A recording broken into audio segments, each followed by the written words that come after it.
নিজেদের পরমাণু শক্তিধর দেশ হিসেবে ঘোষণা দেওয়ার পর থেকেই পাকিস্তানকে নিয়ে বেশ দুশ্চিন্তায় রয়েছে ভারত ও তার মিত্র দেশগুলো। সম্প্রতি সৌদি আরবের সঙ্গে ইসলামাবাদের প্রতিরক্ষা চুক্তিকে সাধারণ চোখে হয়তো কেবল সামরিক সহযোগিতার অংশ বলে মনে হতে পারে, তবে এ ঘটনায় নতুন করে আলোচনায় এসেছে পাকিস্তানের পারমাণবিক কর্মসূচি। প্রশ্ন, আদৌ কি সৌদির কাছে এবার পারমাণবিক অস্ত্র দিচ্ছে পাকিস্তান?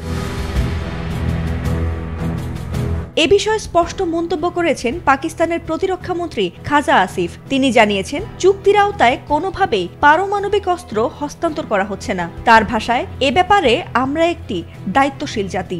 গত 17 সেপ্টেম্বর রিয়াদে Saudi crown prince Mohammed bin Salman Walton এখন দেশের সীমানা পেরিয়ে পৌঁছে গিয়েছে 50টিরও বেশি দেশে। ওয়ালটন, ঘরে ঘরে বিশ্বজুড়ে।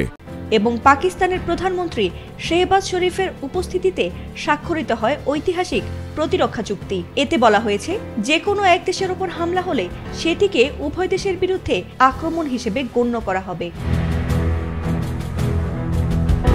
ইসরায়েলের কাতার হামলার এক সপ্তাহ পর চুক্তিটি হওয়ায় স্বাভাবিকভাবেই তৈরি হয়েছে নানা জল্পনা কল্পনা। অনেকে ধারণা করছেন, পাকিস্তানের পারমাণবিক সক্ষমতা হয়তো সৌদির প্রতিরক্ষায়ও এবার ব্যবহৃত হবে। এক সাক্ষাৎকারে খাজা আসিফ এই প্রশ্নের মুখোমুখি হলে তিনি সরাসরি কোনো উত্তর না দিয়ে বলেন, সৌদির সঙ্গে পাকিস্তানের প্রতিরক্ষা সম্পর্ক নতুন নয়। কয়েক দশক ধরে দেশটিতে পাকিস্তানি সেনা মোতায়েন রয়েছে, এখনও সামরিক উপস্থিতি অব্যাহত রয়েছে। আসিফ স্বীকার করেন, প্রতিরক্ষা চুক্তির সব বিষয়ে প্রকাশ্যে বলা হয় না, তবে তিনি জোর দিয়ে বলেন, এতে কোনো পরমাণু অস্ত্রের লেনদেন নেই।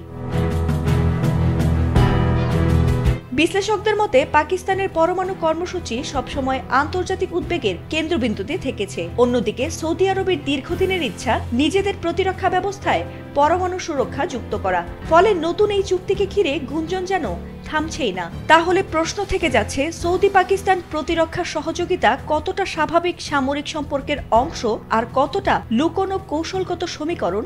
সময়ই হয়তো তার উত্তর দেবে। ফাতিমা সুলতানা, এটিএন বাংলা।